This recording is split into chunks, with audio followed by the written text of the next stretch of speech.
Hello there you guys, welcome to one of my videos. Going to be giving you my starting 11 prediction for our game against Crystal Palace. So I'm going to go with David De Gea in goal.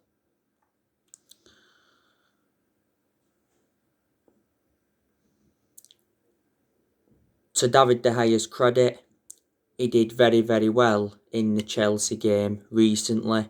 He made some very good saves, but most of the saves were straightforward saves. But he made a fantastic save to deny Hakim Ziyech. De Gea has done well in some games this season. There's also been games where he hasn't done so well. You know, we could be selling De Gea in the summer. Solskjaer earlier on this season warned De Gea that his number 1 jersey is under threat. If we sell him in the summer, I think we can get from between 50 to 60 million pounds. A few years ago, De Gea was regarded as the best goalkeeper in the world, but in the last couple of years he's made calamitous mistakes, and reflecting on that, he's become a liability.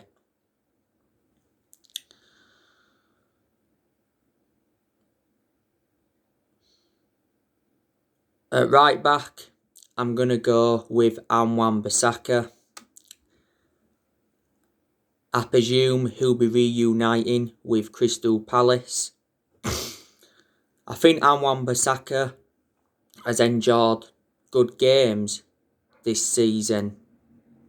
There's been some games where he's got forward well, he's got into good positions, he's put good crosses into the box, and defensively Wan-Bissaka has been very good.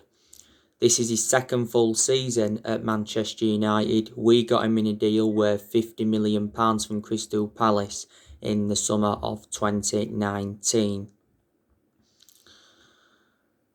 The two centre-halves, I'm going to go with Eric Bailly and Harry Maguire.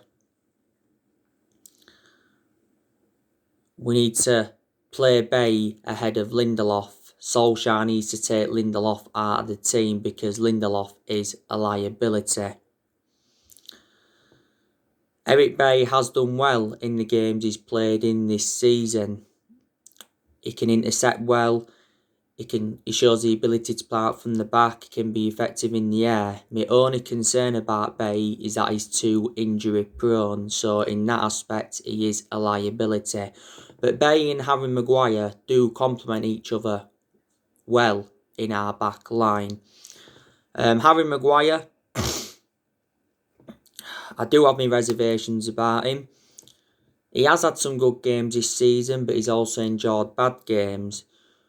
But I can assure he wasn't worth the £80 million we got him for. Harry Maguire is the most expensive centre-half in the world at the moment, and the second most expensive signing at the club, behind Paul Pogba. At left back, I'm going to go with Alex Telles. Alex Telles has played nowhere near as much as I expected. In some of the games he has been involved in, I think he's done well. You know, he's got forward well. He's put some good crosses into the box. And when we got Telles last summer, I thought he was going to be our first choice left back. But Luke Shaw still remains our first choice left back. I just think Luke Shaw gets forward better than Alex Telles. And defensively, Luke Shaw's very good. Luke Shaw's had a good career at Manchester United apart from the injuries that he's had. He's been at the club now over 6 years. But yeah, I think Telles will come in for this one and we'll drop Luke Shaw. We got Telles in a deal worth 15.4 million from Porto. Now, in the midfield, I'm going to go with Fred and Matic. I've been impressed with Fred for the vast majority of this season because he's enjoyed a lot of good games where he's got forward well.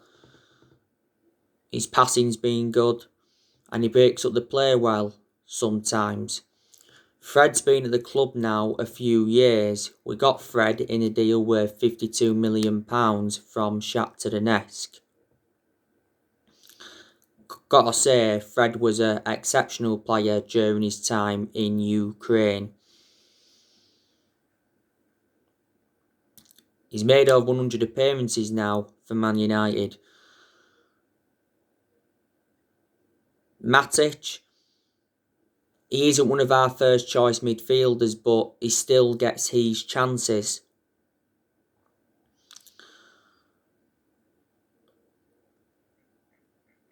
I've always had my strong reservations about Matic because he's always been a slow player. But he's actually had some good games at Man United. He's been at the club now almost 4 years. We got Matic in a deal worth £40 million from Chelsea back in 2017. Was it before the start of this season? He signed a 3-year contract. So yeah, I don't think McTominay he'll start this game. He may be involved, but I don't think he'll start. McTominay recently come back from injury.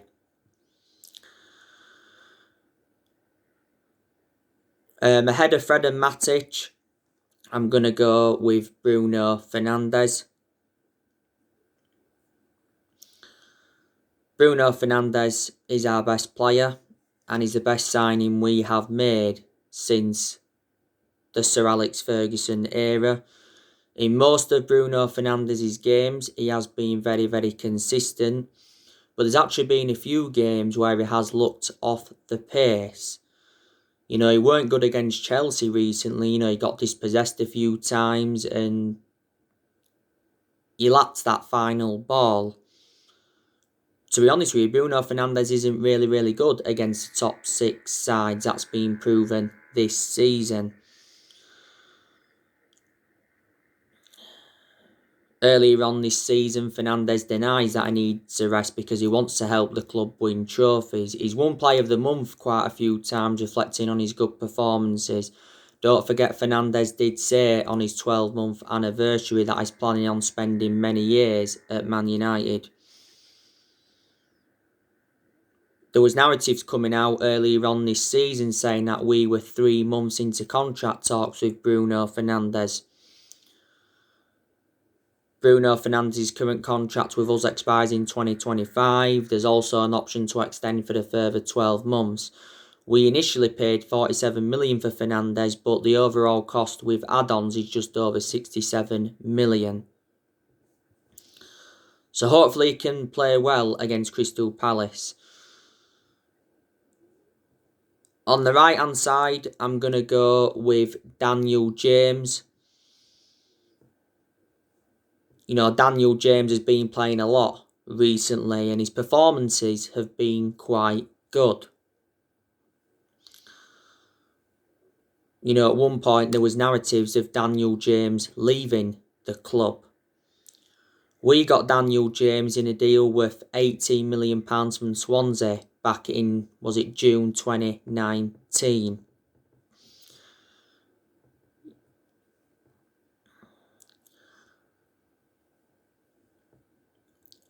But he was out of the team for a while.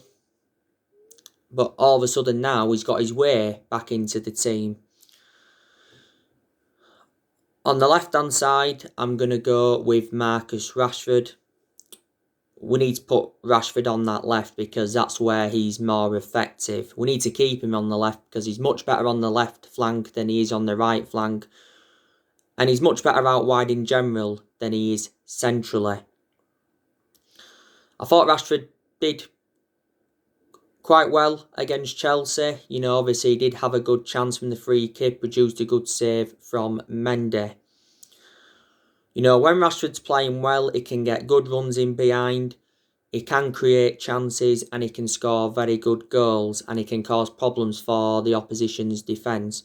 When he's not at his best, Rashford, he gets in front of goal, then his decision-making's poor, his passing's poor, and his finishing's poor. Rashford has been part of the club for several years.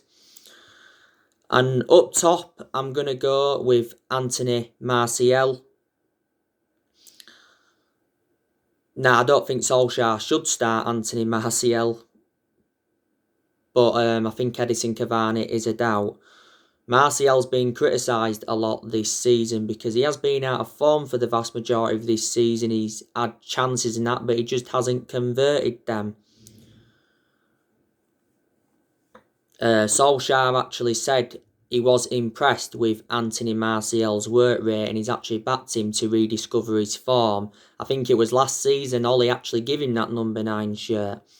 But Martial was good last season and he was good in his debut season under Louis van Gaal. Martial has been at the club now over 5 years. So that's how I think Man United could line up against Crystal Palace. Cavani, he's got a muscle injury. I think now he's missed our last 4 games. It's a shame that he's out at the moment because Cavani has made a fantastic impact since he's come in. You know, Cavani scores goals, he creates chances, his hold-up play is good and his movement in and out of the box is good. Solskjaer said earlier on this season that Cavani is set for contract extension talks. And Cavani said he wants to stay at Man United for next season. So I presume we'll trigger that 1-year extension on his contract. Apparently, if we don't extend his deal, we'll have to pay around 1.75 million. We got him on a free transfer last summer. He signed a 1-year contract with Man United with an option of a 2nd year. And we know there's no Paul Pogba available for this game. Solskjaer did confirm prior to the Chelsea game that Paul Pogba's out for a few more weeks. He's got a thigh injury. Paul Pogba is a big miss because we do lack quality in that midfield without Paul Pogba. Juan Mata's obviously out for a couple of weeks. Probably wouldn't have played anyway if he had been available. And Phil Jones is still out. And he probably wouldn't have played if he'd been available.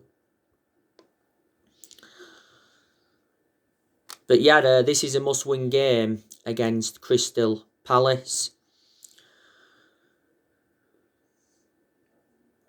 We've got a good record at Selhurst Park, like I mentioned on the preview. We've won our last 4 league games at Selhurst Park. We're beating them last season at Selhurst Park 2-0.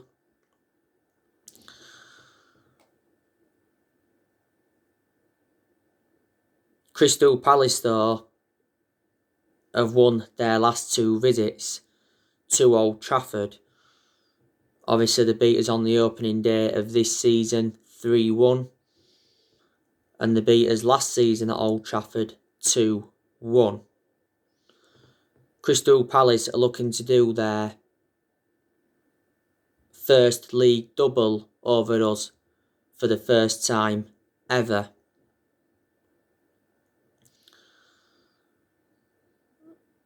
Crystal Palace are sitting 13th in the Premier League.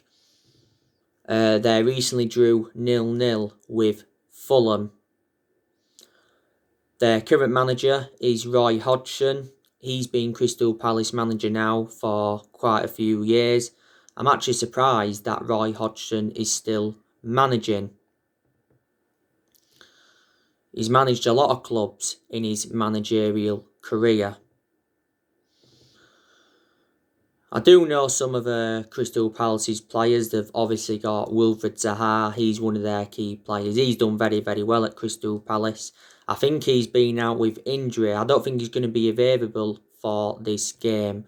Don't forget Wilfred Zaha is a former Man United player. We'll let him go because he didn't get his chances with us. They've also got Jordan Ayew. That's good. They've got Christian Benteke. They've got Andros Townsend, who's quite good. They've got Patrick Van Aanholt.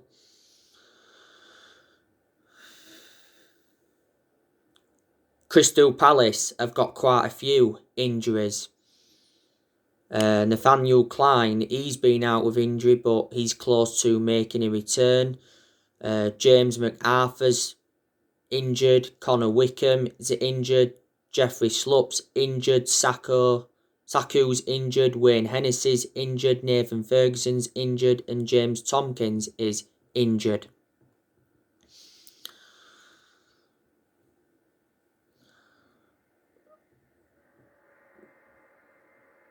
I think we'll beat Crystal Palace.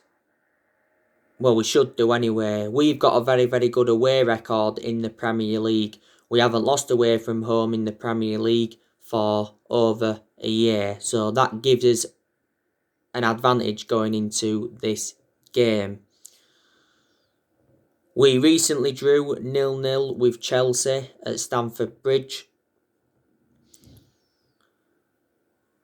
Got to say, it was a pretty poor game. There was some chances in the game, like I mentioned. Obviously, Rashford had a good chance from a free kick. Fred had 2 good chances. Tomway had a good chance, produced a good save from Mendy. Chelsea had their chances. Giroud had 2 good chances. Hakim Ziyech had a fantastic chance.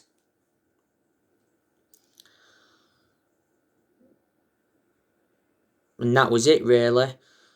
But the VAR penalty decision was the talking point.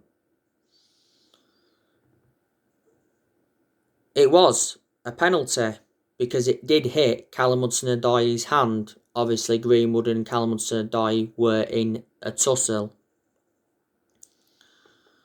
Ole Gunnar Solskjaer gave his perception on it, and he said it was 100% nailed on penalty.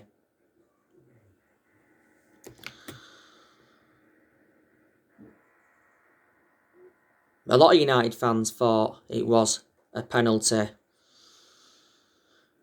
By the way, the FA have not taken any action against Luke Shaw and Solskjaer for criticising the referee. So that's obviously good news.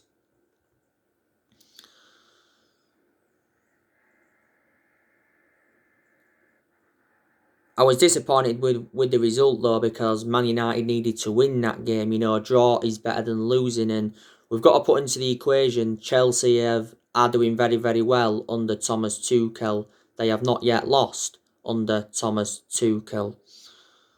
It was Ole Gunnar Solskjaer's 5th meeting with Thomas Tuchel. Ole's beaten Tuchel twice. That's when he was PSG manager, and Tuchel's beaten Ole Gunnar Solskjaer twice.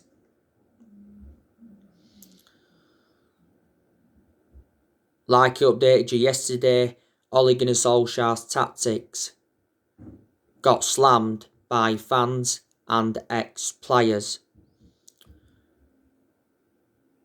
I said to you, one of my biggest concerns about Solskjaer is his decision making, because he is tactically naive, especially in the big games. We've really, really struggled against the top 6 sides in the Premier League this season. In the vast majority of the games against the big sides, we've failed to score. Drew 0-0 with Chelsea recently, drew 0-0 away at Arsenal, drew 0-0 away at Liverpool, drew 0-0 with Chelsea at Old Trafford earlier on this season, drew 0-0 with Man City, lost 6-1 to Tottenham, lost 1-0 to Arsenal at Old Trafford. And people say you've got to beat the top 6 sides if you are to be genuine title contenders.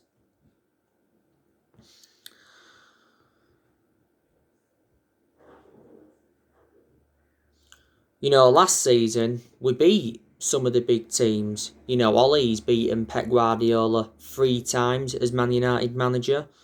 He's beaten Jose Mourinho as Man United manager.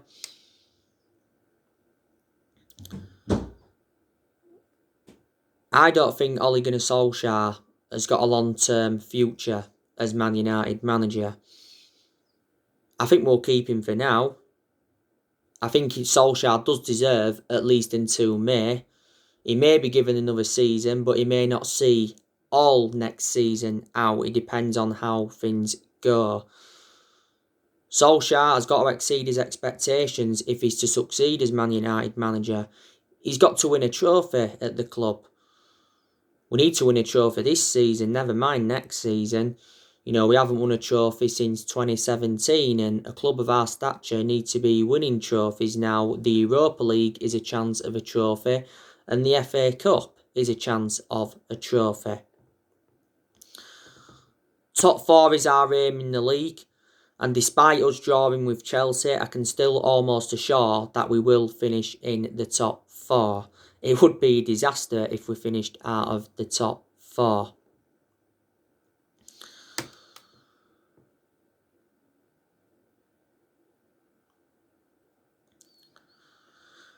But yeah, there is a few Man United fans that are Ollie out.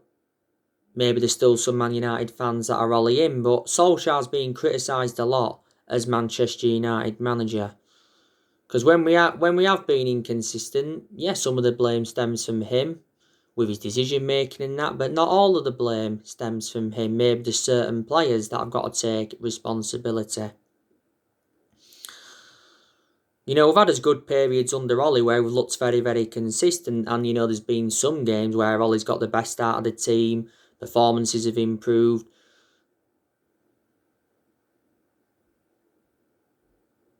And he's actually improved certain players.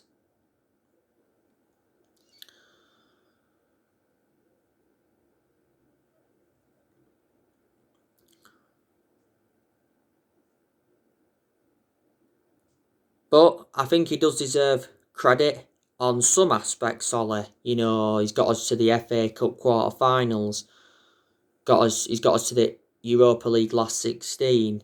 You know, this season got us to the EFL Cup semi-final, lost 2-0 to Man City. You know, Ollie did well last season in his first full season at the club. Got us qualification for the Champions League, got us third, and he guided us to 3 semi-finals. We also went on a 19-game unbeaten run in all competitions last season. We was 14 unbeaten in the Premier League. Ollie's got rid of a lot of the deadwood since he got recommended in. He has made good signings as Man United manager. He's spent over £200 million. He's obviously brought players like Dan James in, and Wan-Bissaka and Harry Maguire. He's brought players like Bruno Fernandez, Odi Igalo in. Igalo's no longer here, but he did bring him in on loan in January of last year. The reason he brought him in was because of Rashford's back injury at that time. And he's also brought the likes of Donny van de Beek in, Alex Tellez, Edison Cavani, Facundo Pellistri and Amad Diallo Traore. But as yet, Solskjaer hasn't got all the players that he wanted to recommend in. Ollie has enjoyed 4 transfer windows so far as permanent Man United manager. And the board haven't backed him enough so far, and Woodward's come out several times to show his support for Ollie, and he did say towards the end of last year that he will back him with a long-term plan centred around summer transfer windows. But like I've said time and time again before, the board has been one of the biggest problems at the club for a while now.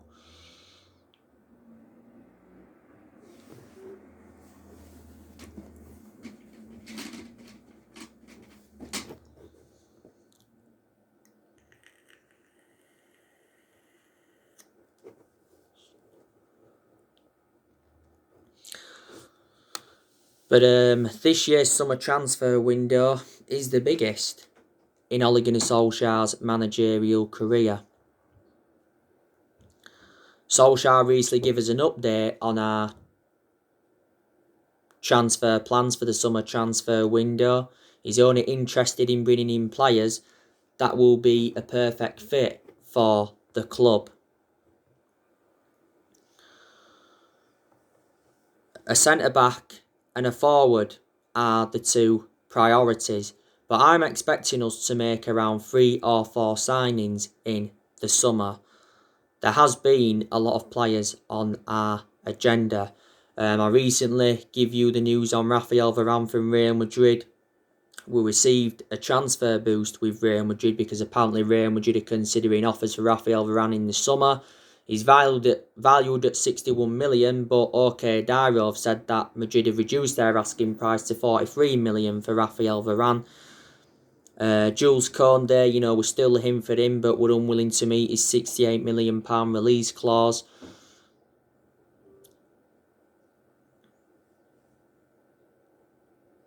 Jadon Sancho, there's still a chance we'll sign him in the summer. Apparently we're preparing to put a £50 million bid in, and Ole Gunnar Solskjaer would love to sign Erling Haaland. I think more players are going to leave Man United in the summer as well, like I've said. Be beneficial to sell more players in the summer because we'll generate more money and it'll help us with our rebuilding process. But Ole Gunnar Solskjaer, he's been Man United manager now over 2 years, and reflecting now on he's been at the football club, he's gained some managerial experience and he's learnt quite a bit on the job. But he hasn't got a proven pedigree as a manager, so that's another one of my element of concerns about Ole.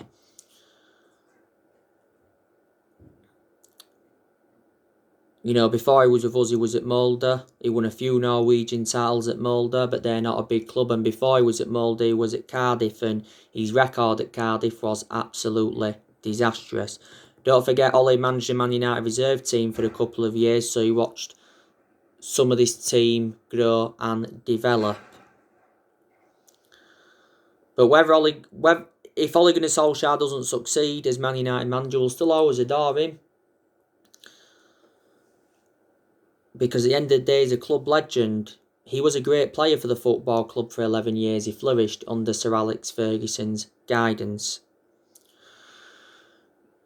But if we did sack Solskjaer at the end of this season or at some point next season, who would come in to replace him? Because no one's available at the moment. Obviously, Pochettino was the favourite to take over at one point. Pochettino was interested at one point. He was actually in negotiations with the club. Pochettino was the favourite to take over after Jose Mourinho got sacked. But Pochettino's out of the equation completely because he's at PSG. Massimiliano Allegri, he's been on our agenda a few times, so too is Julian Nagelsmann. Would Wayne Rooney take over at Man United maybe in the next year or two or something like that?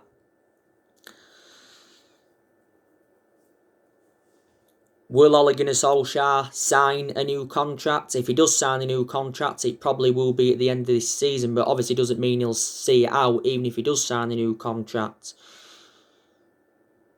There was narratives coming out a few weeks ago saying that Solskjaer's future is in doubt because he admitted that nobody spoke to him over a new contract. But he said we'll wait until the end of the season to begin contract talks with Solskjaer.